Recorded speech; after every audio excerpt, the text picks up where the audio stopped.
Hello, ladies and gentlemen. Welcome to the Game Club. I'm Graham. And I'm George. All right, George, we got a big old video today. This is going to be a little bit intense. I hope that we can keep it as reasonable as possible. This has been a bit of a touchy subject.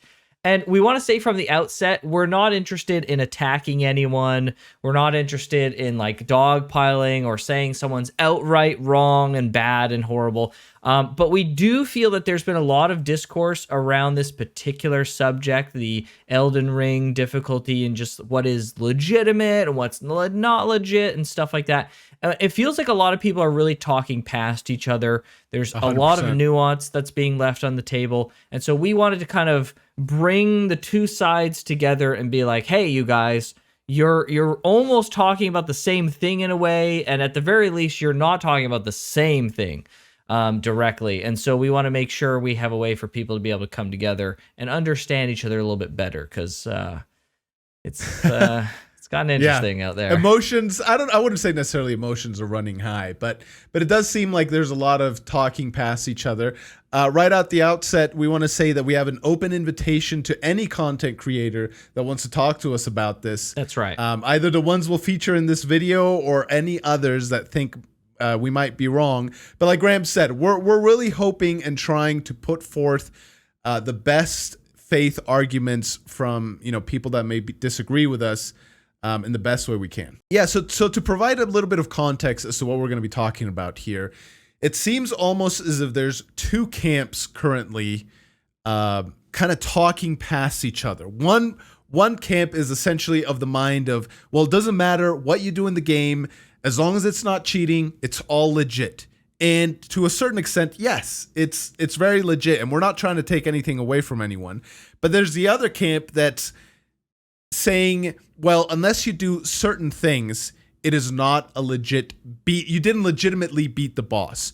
And while admittedly there's probably some trolls on that side saying things like that, we kind of argue and we posit that the majority of those people saying it's not legit, they're actually trying to say something else. Right. And they're putting forth the argument poorly for one reason or another. And what they're actually trying to say is certain builds, certain strategies don't engage with the boss in a meaningful way. Right. And maybe we can kind of start how we believe this whole thing kicks off with this clip here from Rurikon, and maybe what people are saying to them, and then we'll kind of go from there. Sounds good. And this is not a notion that is spread by any of us, but there's this notion by a very small elitist minority that's like, unless you've beaten it with summons, you haven't really beaten without summons, you haven't really beaten it. And the interesting thing that I find is that I don't think I've ever seen some of the most skilled players in the community ever gatekeep anyone's successes because, oh, you used summons, it doesn't count. Never once I have seen any like major person in the community, they say, oh no, I play without summons because I want to challenge myself. Like that's it. That's the end of the discussion. You kill it with. We could probably stop it there. Yeah. Yeah, so this is kind of how it kicks off, right? It seems like there's people that are saying, hey, summons are not a legit way to beat the game. Summons are quote unquote cheating. Right. How many people legitimately believe that, and how many are trolls? It's hard to say. By his own admission, it seems like it's a very few percentage of people that legitimately believe that. Right. However, I think there's a broader group of people that can admit that beating the game with summons is distinctly a different experience. Yeah, I mean, think about it like this. It's really easy for us to be able to differentiate between someone who has just a normal freaking build, like whatever it may be, like not a super OP build, but just a normal build, and a person who goes and plays and beats a boss at soul level 1 with their fists, right? Something insane, right? We can all agree that there's a big difference between that and that, right? Two totally different things. But I find that it's more difficult for people to acknowledge that there's a difference between having this normal build and having these super OP cheese type builds, which again, if you're beating the boss at soul level 1 with your fists and you're being the boss with the strongest, cheesiest, boss invalidating Azure laser beam that you could possibly get. All of those are legit when it comes to killing the boss and it being within the confines of the game. Totally no problem. Most people, I would say, even the people who are having this argument on both sides, don't really have a problem with the legitimacy of doing it within the bounds of the game. The problem comes with that core experience of fighting the boss and engaging with the boss is now kind of being more and more separated away from what is legit, right? And so people are saying it's not legit, but what I think they mean is like they want to see meaningful engagement with the boss. That's what they feel is legit. And I think using the word legit is wrong, because the people who are saying, well, they want meaningful engagement are saying legit, but then the people on the defensive side, they're seeing the word legit and they're saying, well, you're trying to invalidate those people who are using these other tools that are rightful tools. And I agree, they are rightful tools. And I think everyone should feel free to use them as they want to. But 100%. And that causes the two sides to talk past each other. They're using the same word, but the meaning is different. And it's a problem of, I think, the defensive people not listening enough and trying to really understand what's being said. They're just writing them off as, they're trolls, they're elitists, they're trying to gatekeep. And the people on the other side, I guess you could say the offense side, not explaining themselves properly and not explaining what they really mean. Really, what everybody is talking about here is, well, at least this side is talking about, they just want boss engagement. They want that legit, what they feel is the legit experience, which in reality is just kind of that pure Souls experience, not the kind of, I stunlocked the boss to death and he didn't have a chance and I didn't even engage with anything about it, right? It's like these two experiences, we have to admit, are not the same. Right? They're both legitimate, but they are not the same, just how a normal build and a soul level 1 with your fists are not the same either. It's, I don't want to say it's like an easy mode conversation we're having here, but if we're going to acknowledge that the soul level 1 run is some kind of insane challenge mode, then these like more average builds that force you to engage with the boss's mechanics, can we not acknowledge that that's a normal mode? Like engaging with the boss and having reasonable damage, that seems pretty normal to me. That seems like the core experience. But then these like builds that stunlock a boss, or you face tank the boss's damage and you don't have to do anything but chug potions, keep or you bring a chug. second entity in. Or you bring in this whole second entity, which I mean, some people will disagree. I think Rurikon disagrees, but I think that breaks the freaking boss AI just right there, right? Bringing in other entities into the fight. And, I think we need to acknowledge that that they didn't put an easy mode in the game, but eventually this has kind of become like the easy mode. Stunlocking a boss and just face tanking damage and bringing in other entities. We got to be honest. That's pretty. Yes. That's an easier time of it. I think you hit the nail on the head there at the end there. We got to be honest. I think it's really easy, and you were kind of saying, they're talking past each other, and maybe the attacking side, the side saying it's not legit, is explaining themselves poorly. I think another trap that's easy to fall into is not just explaining yourself poorly, but being too aggressive to the point where it seems like you're trying to invalidate what someone got out of the game. The beauty of Elden Ring and the beauty of games like this, even open world games, is the fact that you're kind of able to engage, really all games, but especially this game, you're able to engage with what you want in the game. If you don't want to engage with the bosses, you don't have to, and that's okay. You played the game exactly how you want. However, the problem comes with when we just level the playing field and say all these experiences, they're the same, because they're not. And if you don't want to have experience A by engaging with the boss, and you want to have experience B, and you get joy out of exploring, like the bosses are kind of secondary to the game, etc., eat your heart out. Totally okay. Who cares? No one reasonable is going to really, call you out for that. Yeah, exactly. However, even the people who are saying that those things aren't legit, I don't think they're really saying that that's not legit in that sense. They're just saying it's not the same experience as that core experience, right? Even those people, like Because like the last thing I would want to be like, well, look, there are a bunch of people, George, that are saying that. Look, there's a bunch of them. But I don't think they're really saying that. Maybe some of them are, but I think really they're talking about that core experience. Yes, exactly. Yeah. And I also would argue that people don't know exactly what they want until they try it. A Souls games, the difficulty and all that stuff that's, kind of made them popular and all that stuff is also what's turned people out, turned them away from the games a lot of the times. And it's through overcoming that difficulty that the satisfaction and what's made them so popular comes in. And Elden Ring is distinctly different in the fact that part of the game can kind of be sidestepped. Right. And since Elden Ring is the first FromSoft game to, I would argue, really hit mainstream, there's a lot of people that this is their first Soulsborne game, and they're seeing this conversation where it's like, well, I beat it with a second entity, meaning I didn't necessarily engage with the boss in the same way that this one person did, fighting them by themselves. But everyone tells me it's all the same. So I guess I don't necessarily need to analyze this further. And I think that's where the harm comes in, because I think there's a difference.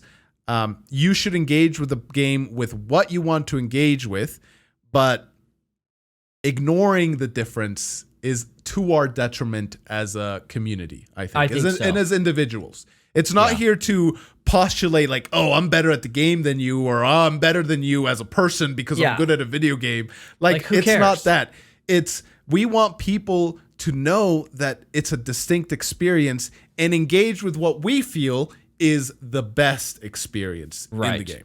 Yeah, in fact, we talked about this off air, but I think one really good way to convey that is that we believe, and I've had so many stories like this, I've heard so many stories where we believe the best way to experience a Souls game, or FromSoft game really, is to just go in blind, right? From an exploratory perspective of the areas, the items, the movesets, the mechanics, the enemies, all of this stuff is best experienced blind, because we know as FromSoft, like super fans, we know that that's the best way to do it. And I've heard lots of stories of people who were like, well, I went in and I got some guides and they told me what to do, get this weapon, how to beat this boss, cheese, where to go, all the surprises. It was already spoiled for me through all the guides, right? And then they said they bounced off the game because they just didn't get it.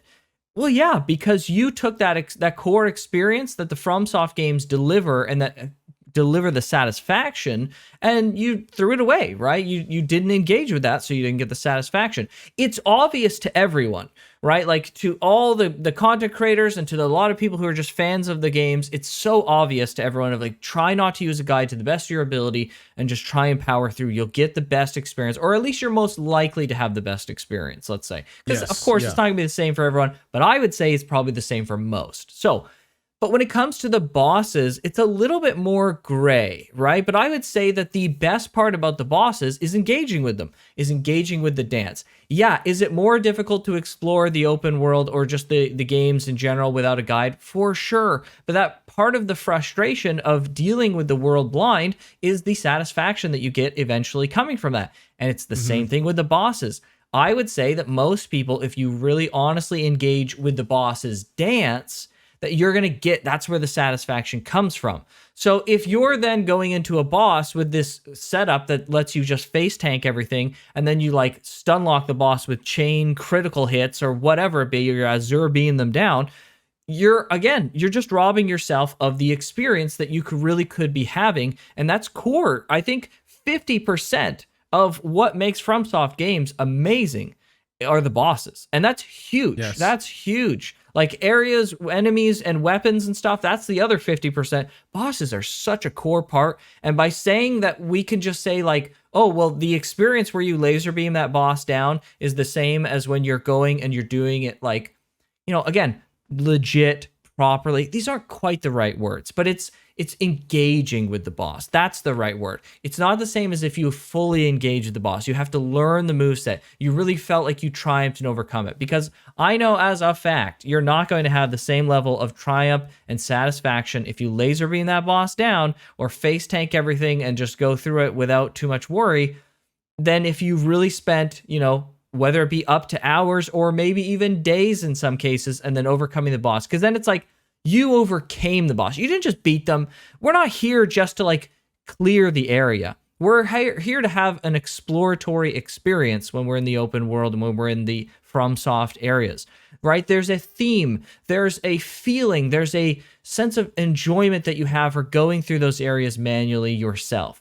And it's the same thing with the bosses. There's an experience, there's a pressure, there's a wondrous dance, a flow state that you get into when you fight these bosses and properly engage with them, or not even, again, probably is not in the right word, but fully engage with them, right? Yes, that you fully won't engage have with them. Unless you do it that specific way. And I think that's the biggest thing that one side wants to say, that like, we want people to engage with the boss fully, have that full experience. And it's not the full experience if you use these other super powerful builds that invalidate that experience that people recommend and say you should be having. And like you said, we should be acknowledging that difference, because there is a difference. There absolutely is.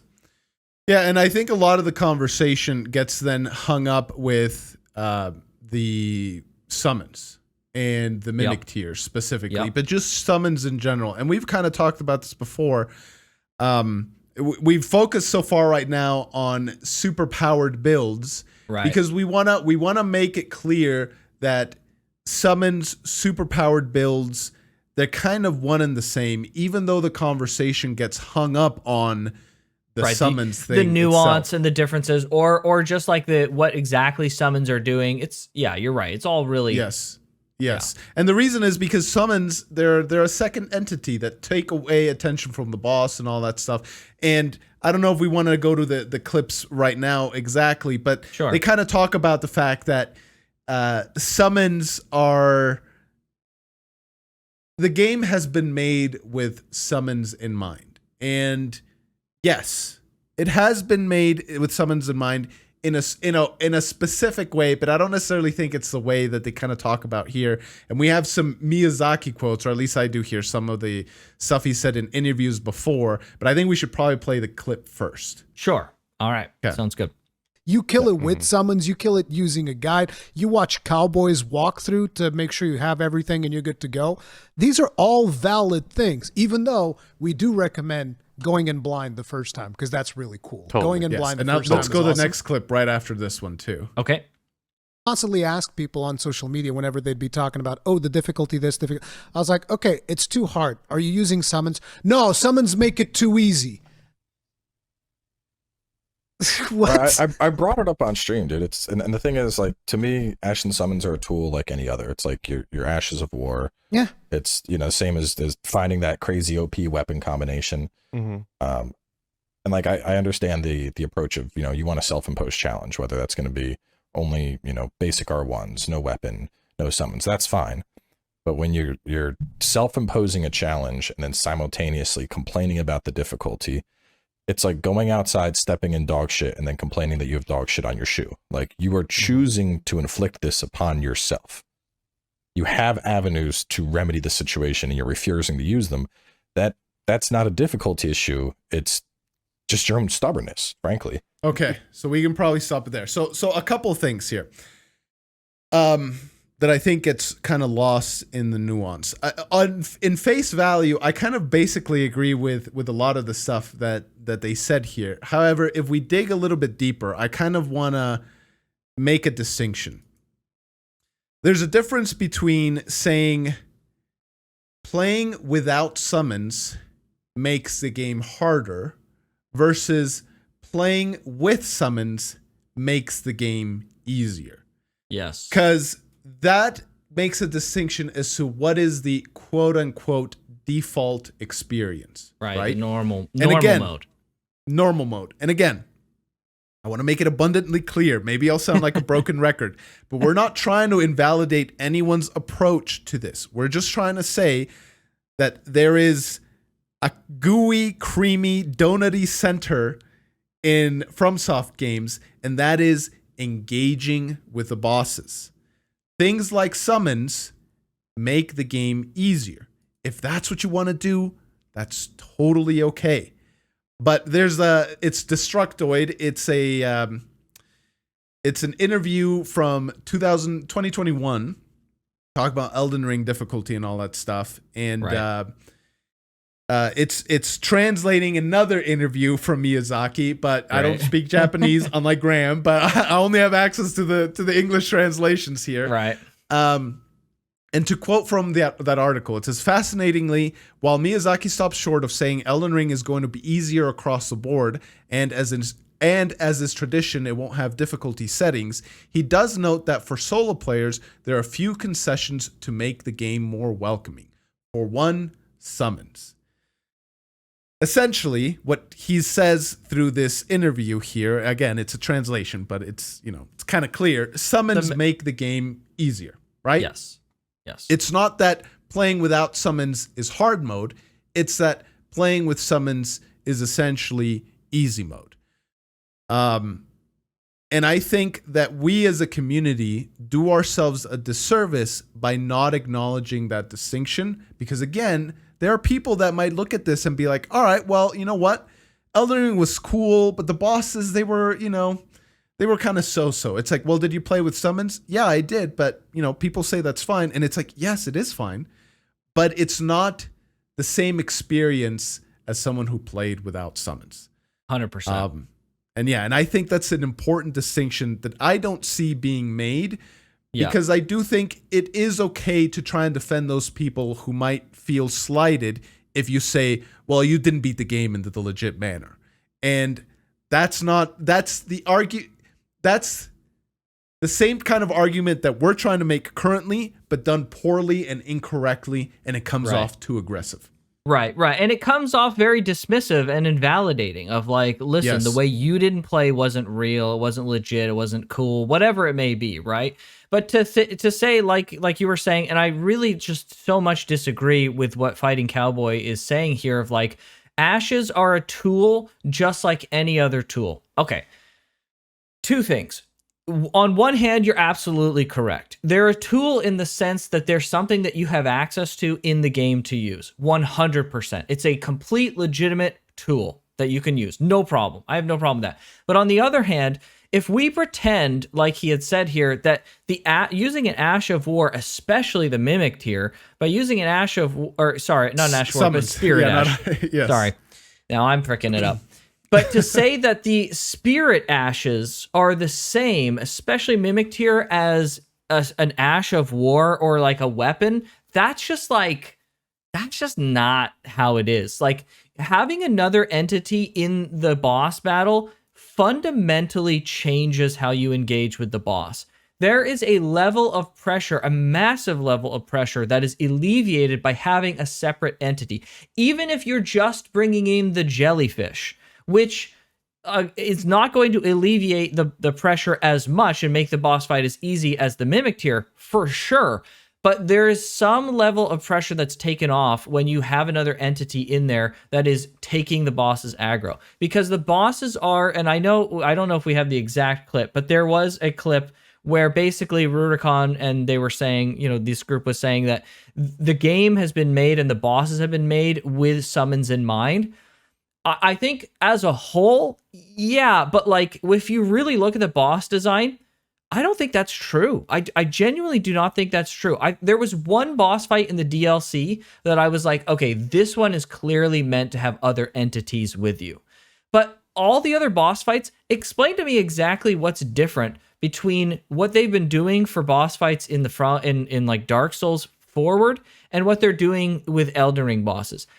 I genuinely don't see what the difference would be. The bosses still one-track the player, and they have no ways of dealing with like multiple players other than switching their focus. Like, it's literally just a focus switch. I haven't played Remnant 2, but I've heard from a good source, I believe it was Ratatosker actually, but that these bosses were truly designed with multiple people in mind. Like, the bosses have ways for dealing with two people simultaneously, and it's not just big sweeping attacks, not just general stuff, but like really legitimate mechanics and moves built for multiple players, because the game is built from the ground up for multiple players. But FromSoft games are not built that way. The bosses are not designed to deal with multiple entities. And because of that, having another entity The pressure is off. The damage keeps rolling in. Or the poise break system kind of tips in your favor because you have a crazed entity that's like attacking constantly, keeping that poise up. There's just, there's all this stuff. Maybe there's an attack that would get you all the time in that fight, but like it keeps going to the other entity. And it's like, oh, well, I didn't have to learn Now that. I can heal. Yeah, now I can heal, and I didn't have to Yeah. learn that move. So like I didn't have to engage with the full scope of the boss. It's not illegitimate, but it's not the same core experience. So to say that a Spirit Ash is the same as an Ash of War is honestly, I think it's just dishonest. I think it's just a dishonest thing. And I think like you having to swing your own sword and find your own openings is not the same as just bringing another entity in that's going to go balls to the walls, almost suicidally so towards fighting the boss, right? Which is what the Spirit Ashes do. So yeah, I just don't necessarily agree with that. I think they're all fine to use, but let's not pretend that it's the same level of tool. Like just because they're all tools that you can use and they're all options, it does not mean that they're all equal. Absolutely not. Yes. Yeah. And another thing too is one of the things that they say here is their argument is essentially that if you don't use summons, but then proceed to complain about the difficulty, that's kind of an invalid complaint. Right. And I do agree with the general part of that statement, which is you should be using everything you have at your disposal. 100%. Right. That's what the game's here for. You're encouraged to do so. I agree with that. However, there is a level of difference between a boss is hard solo and now I bring somebody else in to fight with me. And now it's a big jump in difficulty. And I think what most people are saying that are complaining about difficulty but don't want to use summons is they're saying, I want something in the middle. I want the core experience still. I want it to be alleviated just a bit, right? I don't want to bring in the other entity that breaks the boss AI. I don't want to freaking do all this crazy builds that I can just walk through. They don't want to kill the boss, right? That's the thing that these guys are missing. These players that are complaining about the difficulty, they don't want to kill the boss. They want to overcome the boss, right? They want to engage with that core experience. And there's a lot of people that enjoy that core experience that felt in Elden Ring that the core experience window was kind of shifted a little too much to the extreme. I didn't feel that way. And I engage with the bosses in that kind of raw way of making sure I get the full experience. I'm not particularly incredible at the games. This is not like I did it. I spent days fighting some bosses. Like I'm not trying to brag here. I sandbagged so hard on many bosses, right? But that's what people want. They want to stay within that window of it's being the boss. So I feel like I worked all the way to the end, just me, right? Because that's the pure boss experience. But they also don't want it to be so difficult that they're just like, I feel like I have no chance. I feel like I've been fighting this boss for days. We just want a challenge. We don't want to be punished. We don't want to be brutalized to a degree, but we do want to get wrecked. And we do want to have to fight for it, right? There's that balance and that nuance that I think right here is clearly missing. But on the other side is not properly conveyed from the people who are asking for it either, right? Both sides, again, they're talking past each other because one side's not listening and one side's explaining poorly. Yeah, and kind of to go off of that too and continue. At one point, at one point, Rurikon makes a point here where people tell him like, oh no, using summons is cheating. And then he asks, okay, well, what about using the infinite mana physic and Comet Azuring the boss to death? He's like, how is that any different? Well, isn't there a potential chance in which someone using summons but isn't using some crazy overpower build will have a harder time than the Comet Azure guy? And the answer is yes, they will. But it goes back to our point that we're trying to make here, which is the key and the crux of all this is meaningful engagement with the boss. Yes, that's right. And that's a very important thing.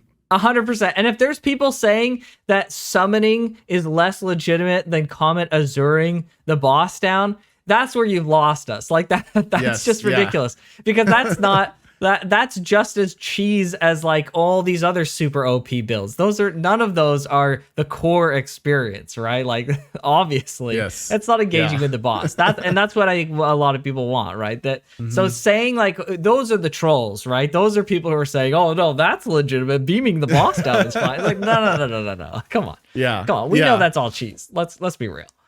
Yeah, and so I think what what we're trying to do here, and I hope we've done a decent job of it, is provide the it's not legit crowd with the words that they should actually be saying, which is we want to encourage everyone, all players of Elden Ring, new or veterans, to meaningfully engage with each of the bosses in the game. Yes. You don't have to. There is a spectrum of meaningful engagement as well, I would argue. Yep. But we can all agree that Comet Azuring the boss or Mimic Tearing the boss while you heal 500 feet away and they get the boss down to 10% health and then all you have to do is the last little bit. Yeah. It's just like, there's a spectrum and there's kind of a clear line that you can just intuitively tell. It's like, okay, well, you went too far past well, that the problem point is, where George, I would say the problem is it's not that intuitive, right? maybe it's not that intuitive. Yeah, I think that's the problem. Yeah, yes, that probably is actually it. But it's hard to really have this conversation when like the nuance of what we're trying to say is lost and people kind of speak past each other. 100%. 100%. Yeah, and that's why, again, we would love any of these creators who want to come on and talk with us. We'd love to talk to you about it because if you feel like we're misrepresenting your argument and we're not understanding what you're saying, then we want to hear about it and we want to, have that dialogue. Yeah, 100%. We're 100% coming here fully good faith, trying to put forth every side's arguments as best as possible. Yep. And also trying to give every player from every walk of life kind of the thumbs up of like, bro, if you're using a tool in the game, it is legit. But that's not the conversation that we're having. We're trying to encourage more engagement. We're trying to make sure that people enjoy Elden Ring even more. Yes. People are not going to have fun doing Azure Comet all the bosses, right? They're not going to have as much fun summoning Mimic Tier for everything using double power stance ultra great swords with bleed and freaking whatever else and rot, and then just like chain stunning the boss to death, right? You're just not going to have as good of an experience, just straight up. Like you will for a little bit. I remember playing a mage build, being so excited after my first couple runs of Elden Ring, being like, oh, I can't wait to play magic. And I got halfway through the game before I was just like, this is really freaking boring. Like I just freaking melt everything with the magic. It's super easy. I don't engage with stuff. And I got bored. And so I decided I wasn't going to do that. I was going to play in different ways, right? I ended up on doing like a red mage kind of build. And that's what I used ever since. And so, having a little bit of like just a bit of magic and some buffs and some interesting stuff, but mostly focusing on melee because that's where the core engagement comes from is doing that melee. This is another reason why I didn't like range stuff in Monster Hunter because you lose a lot of that core engagement with the core experience, the experience that you're having, the dance with the boss. And that's why that stuff has never clicked for me. And, I think we should be honest and make that distinction. Yeah. Yeah. And if it does click with you, great. That's play the game. Fantastic. How you want. Exactly. Do it, man. Yeah, exactly. Yeah, do it up. Yeah. Yeah. But I think we should all be more honest with each other and I think we'll get further that way instead of talking I think past so. each other. Yeah, I think we should really like the side that's listening to the complaints. Like, let's take an extra step and let's see, even if maybe the people who are conveying themselves poorly and maybe using the wrong words or we're misinterpreting the words that they're using or the meanings they're using. I think if we just had a little bit more charity towards each other of like trying to explain and trying to listen, then I think we'd be able to get much farther in this kind of conversation. So yeah. Okay, well, right. I had fun with this. I hope I presented my arguments in a coherent way. I know I tend to ramble sometimes, but hopefully you guys enjoyed both of the things that we said here. Again, last call to any content creator that hears this. If you want to come and chat with us, we'll bring you on. We've done it before. We want to make sure we get everyone's arguments, give them the best light, the best chance, and that we don't misconstrue what anyone else has said. If we did, again, please let us know, and we're happy to correct that either in another video, pinned comment, whatever it is. But it's better if you come on and talk with us. That would be great. But yeah. Sure. All right. Well, we'll have to leave you guys there, and we'll catch you guys next time. See you, everybody. Take care.